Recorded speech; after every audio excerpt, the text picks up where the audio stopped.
Communication is one of the things that people often express concern about. If we're going to meet someone from another country, how are we going to communicate if we don't speak the same language? What are we going to do, just sit there and stare at each other for 3 hours? People are scared about this, and so we want to talk about communication tonight. There are a million ways to communicate without even opening your mouth. And some of them are listed here. So, of course, gestures and your expressions. Dictionaries. I like to sometimes find dictionaries in the other language so that you can at least look up a word that you're stuck on. But what do we use often for dictionaries these days that's in our pocket? iPhones have the translator right there. Very handy. Use simple words. What's another word for simple? Mm-hmm. And which one do you think they're more likely to learn first? Uh-huh. So think of words that if you were learning a new language, which one would you go with? Learning their language is important because then they get to laugh at us. We get to humble ourselves and try something new. And there's tons of ways. Speaking slowly is actually very, very helpful. How many of you have tried to learn another language? A lot. Most people have. So if someone is talking like this really fast and they keep on going, how much of that are you going to catch? Not much. But if they're talking like this, you're going to catch a whole lot more. So speaking slowly, which does not mean the same as speaking loudly. Doesn't count. So, whoops, let me back up and tell you. Well, no, actually, we're going to go ahead and do this exercise. Pick someone at your table. Whoever is closest to me is going to be it, but that means you have the easy job. So, who's it? Raise your hand if you're it. Okay, we got one here. Are you going to be it? Okay, Chantel is volunteering.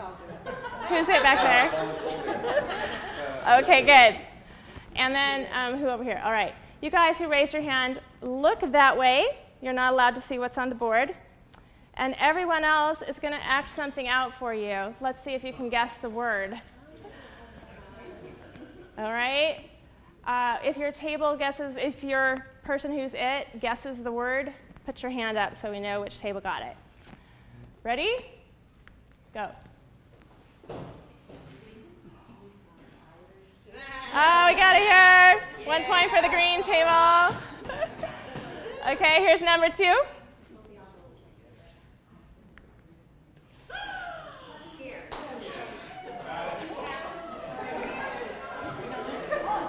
Did you get it over there? Aha! 1 for the white table. Oh no, they're still trying. Yay! Yay! All right, number 3, here it comes. Yeah. 2 for the green. Close, you guys. You were really close. Number 4.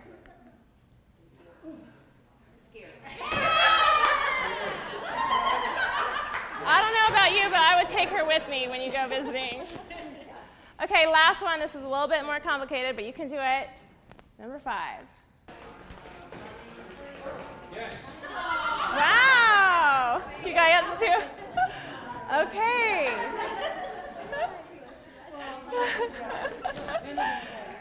So it's doable, right? You can communicate without using words, and you did pretty good at it. Okay, let's try another idea. I have a map up here. When I go visiting with someone new and I don't speak any of their language, I love to bring a map. There's so many things that you can do with a map. If you have a map of the world here, they can point to their country where they were born. They can point to the country where they were in asylum, country where they stayed before they came here. They could point to where their parents live or where brothers and sisters live.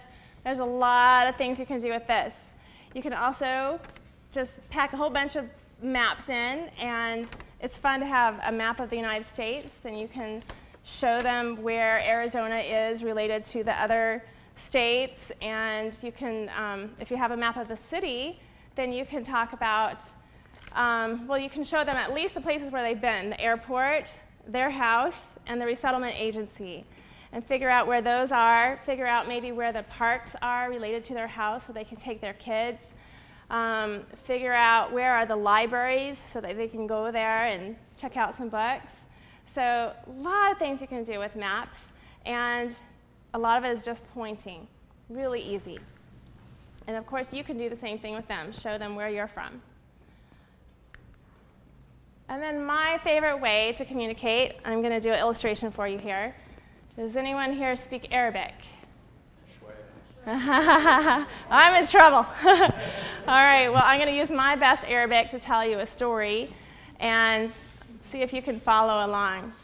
Arabic speakers not allowed to tell the story. Baba, Mama,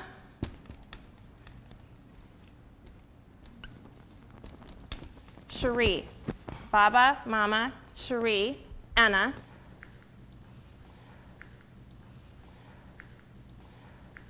أختي.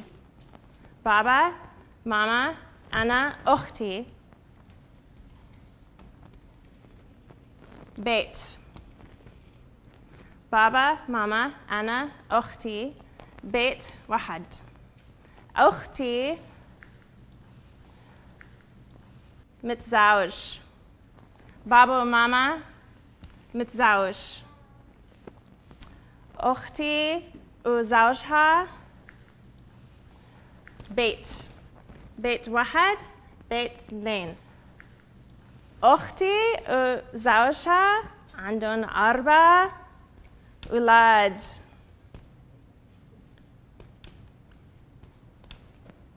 أربع أولاد. بيت واحد بيت اثنين بيت اثنين. بيت ثلاثة. So بابا ماما متزوج. أختي وزوجها متزوج. 4 أولاد. بيت واحد بيت اثنين بيت ثلاثة. Okay, I think I'm going to stop there. So, how much did you get? Tell me about my family. Dad, mom, sister, daughter. Okay, good. Now tell me some Arabic that you learned with those words. Baba. Excellent. And what was the word for mom? Mama. Mm-hmm. Pretty international. It's a really good place to start because a lot of languages have mom or mama, some formulation of that. Okay, good. What else? What did you learn about my family? Sister. Yes, excellent. Okay. What do you think Anna means? You got it. And what else? How many nephews do I have? 3. How do you know if they're nieces or nephews? Try to put a skirt on there. Did anyone learn the word for house? Bait. They were really close, yes. And this is one dialect of Arabic. There's a million dialects, but this is Lebanese. So let's see what else. Anyone else pick up other Arabic words in there? Not too much Arabic. Yeah. So how did you know that who's married there? Ah, okay. Yeah. Kind of international. And I usually don't do this part because my international friends don't need to know that I live in a separate house from my parents if I'm not married. It doesn't always go over well. We'll just say that. So we're going to give you guys a chance now to practice that just for a couple of minutes at your table. So either appoint someone at your table to draw or grab a partner. And I want you to, actually I'm going to put it up on the board for you. So pick someone and you're going to draw either your family or your hobby or your work. But please don't use words unless you're speaking in another language. So you guys get to learn some more Arabic over here. Actually, we have all the international people right here. If you don't know another language, don't talk. All right? 2 minutes, go.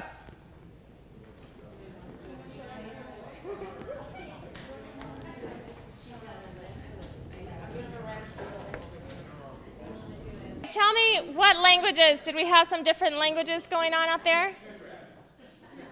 Did you have a different language? Chinese, good. Who speaks Chinese? Oh, Emily. Emily, did they learn any words?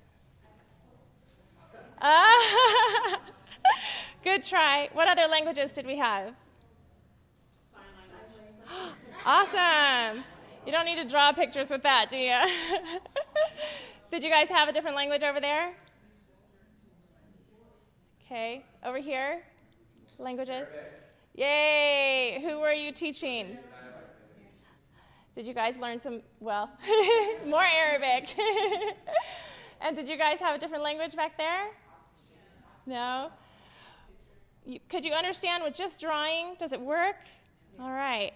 I don't think that you need any special skills for this, because obviously I'm not an artist, and stick figures work.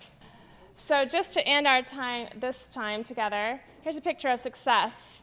If you visit your refugee friends, and you learned 3 words, or you taught 3 words, and you laughed a lot, that's a pretty good picture of success.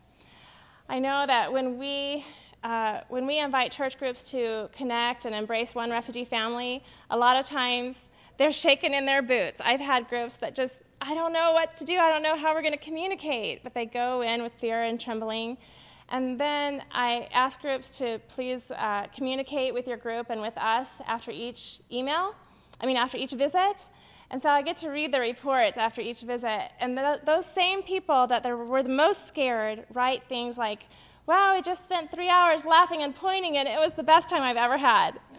So really, it's much easier than you think. Oh, I guess I can go through these real quick. So some greetings. I'm going to teach you just 3 greetings that are pretty common for at least 50% of the folks who are arriving as refugees. In Arabic, if you greet someone, you say, Assalamu alaikum, and the answer is backwards, alaikum salam. So if I say salam alaikum, actually repeat after me, salam alaikum. Alaikum salam. All right, we got that one. For our Nepali friends, put your hands together like this and do a little bow, namaste. And the answer for that is really hard, namaste. And then some Swahili. Jambo is like hello, and then karibu means welcome. So if you're at the airport and you get to welcome somebody who's speaking Swahili, then you can say karibu. Or jambo, everyone say jambo.